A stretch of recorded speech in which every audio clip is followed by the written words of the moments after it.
Tulsi has some words about Kamala. I don't know what's been going on. What I do know, however, is that Tulsi has been making it abundantly clear what her intentions are for this second debate. And her intentions seem to be to put Kamala's political career in the dirt. That's what it seems like. Because she goes on to a radio show, a sports talk show, actually. And for those of you who don't know, actually, Tulsi is really educated in MMA and UFC stuff. Did not know that. Like is really, really good. Really, really educated in that type of stuff. So if you're interested in watching that, let me know and I'll give you a link. I do have it saved. But she also has some other words to say about some of her competitors in the upcoming Democratic presidential primary debates. The long story short is Representative Tulsi Gabbard, Kamala Harris is not qualified to serve as commander-in-chief. So, just by the title, ladies and gentlemen, you can tell it's about to be good. Let's hear what Tulsi got to say about this.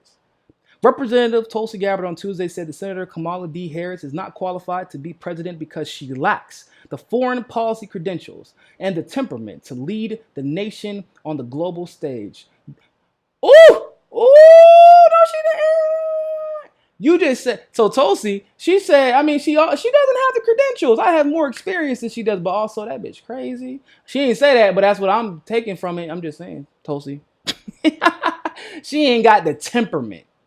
She don't carry herself like a president should. That's what Tulsi said. I didn't say it, Kamala. That's what Tulsi said. At least that's what I'm implying she said. So she goes on to say, I think that one of the things I am most concerned with Kamala is that she's not qualified to serve as commander-in-chief, the Hawaii Democrats said on Outkick, the coverage with Clay. I can say this from a personal perspective as a soldier. She has no background or experience in foreign policy, and she lacks the temperament that is necessary to be commander-in-chief.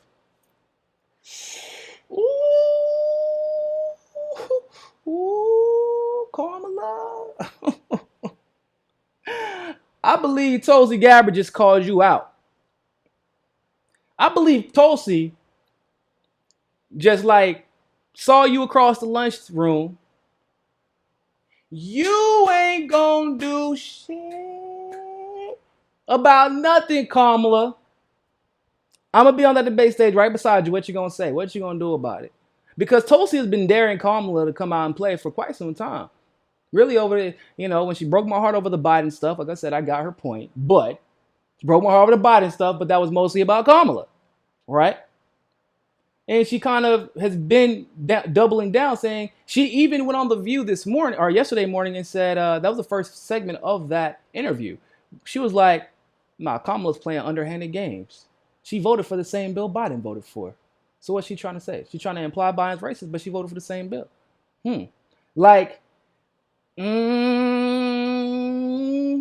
So she said it yesterday on The View, a nationally syndicated show.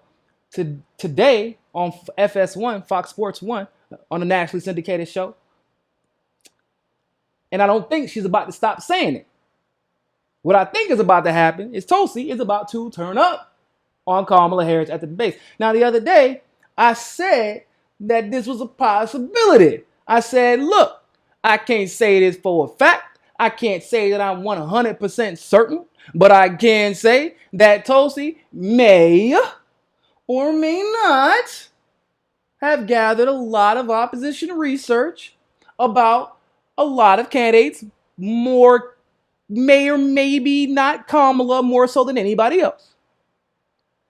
And that with how mad she sounded when they gathered the information, she may or may not be ready and willing to use it when the debates come. I did say that. Copernicus, thanks for the super chat. That's the Tulsi we've been waiting for. Who are you telling? You was not a lying boy. I've been waiting for it because I know that's how she is. that was the first big debate that she's been on. Like I said, she is naturally a shy person, but once she gets comfortable, it's kind of like the first time she went on The View. She did a great job the first time she went on The View. She navigated it well, except for her comments that were made mostly because she kind of got a little nervous, right? Because that was her first time in that particular situation. It was around the time she first announced, and navigating interviews was somewhat of a difficult task considering that she was under fire 99% of the interviews that she was in. This time she goes on The View, handles it masterfully. So her first debate, and then once again, just like her interview, she still always ends up coming out on top anyway. And she ended up coming out on top in her first debate, even though all the chips were against her. This time, there's actually going to be some important people on stage, at least people that she can take out, that she doesn't necessarily feel bad for taking out. And this time, she has somebody that she really, really does not seem to like all that much, who just has a record that many people in the American public believe deserves to be exposed. And so, like I said, she may or may not be about to rip Kamala a new one. Maybe. Perhaps. Who knows? But Lord, baby Jesus, Kamala, I don't know what you're going to do, because now you're in a predicament. Kamala, you're being called out directly. Tulsi doesn't even usually name names when she doesn't like people, or when she's calling someone out. She'll call out Democrats and Republicans on both sides, members of my own party, people of this, people in this race. That's usually how she addresses people, because for the most part, I think she don't like any of y'all, except for one person, that will be Bernie Sanders. But when Tulsi goes out of the way to call you by name, not once, but twice, how many times did it take for Tulsi to say Trump's name before? She just said, you know what? I'm tired of calling your damn name on Twitter. Trump, you is a bitch. How many times did it take? So imagine what she's going to do to your ass when she's trying to run for the office of the highest office in the land.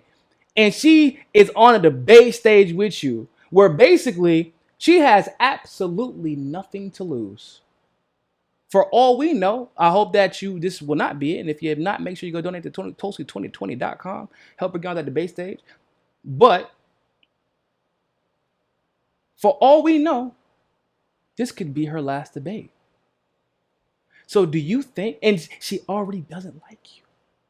So if this is going to be my last debate, potentially, probably not, but you never know. If this was going to be my last debate, if this was for all the marbles, if I had 1,000 to 1 odds of winning the presidential election, probably even less than that, and I know that y'all already don't like me, I'm not going to get a job after this anyway, I don't have anything. What would I do in that situation? Oh, that's right, I would light your ass up. I would be acting a whole fool. I might even bust out a backflip, because she literally has nothing to lose and seemingly only has one target in her sights. So I don't know how you're going to navigate it, because after the debate, you're going to get questioned so much about what took place between the exchange with you and Tulsi.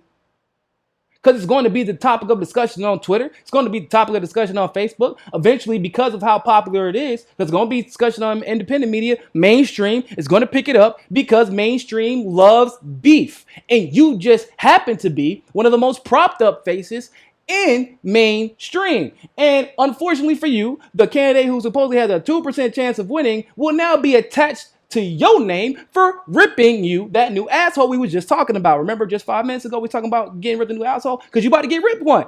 You're going to have 2 now. That's what's up. You're elite in every way. So now all you can do is try and defend yourself. But the more you defend yourself, it's going to be exposed that you are lying again and again and again and again. Because the videos are already there. The information is already out there. It just now is people are going to have very specific subjects to look up. And those videos are out there. I know, I did a lot of them. And you're going to get exposed. And the entire time you were simultaneously getting exposed, Tulsi will be simultaneously getting more name recognition and rising in the polls. And so you're kind of in a catch-22 situation. Because there's no way you can win. If Tulsi does what she's supposed to do and exposes Kamala for who she is, if Tulsi does even a quarter of what she should do, it only takes, I said this, I don't know how many times I'm going to say this again, but I said it before and I will say it again. You don't win the debate by talking the most, talking the loudest. Ask Beto. Beto talked probably the second most, second to Warren. How did that work out for him? He almost killed his campaign after he just restarted. It's about who gets that 30-second clip. It happened to Kamala, happened to Tulsi, and to a degree, it happened to Mary Williamson as well. Some would even put Bernie in that argument for his last speech. That's how you win. It's the clip that gets played on replay after the debate. You're going to be in that clip whether you like it or not. And you can't dodge and run away to good old Uncle Joe and try to attack him because for whatever reason, Tulsi's already shown that she's not playing the game where you try to weaponize identity politics for underhanded political agenda just to boost your own profile because you don't have any policies to do so. So every time you try to turn around and attack Joe, Tulsi about to grab your ass by that collar, bring your ass back over here. We ain't done talking. Hey, don't forget to subscribe and hit the notification button to get all of our notifications if you like that episode of Mikasa Sukasa. You can also help continue to grow our show by donating to our Patreon and helping us hit our goal of 500 patrons. But remember, more than anything else, find your balance. Peace.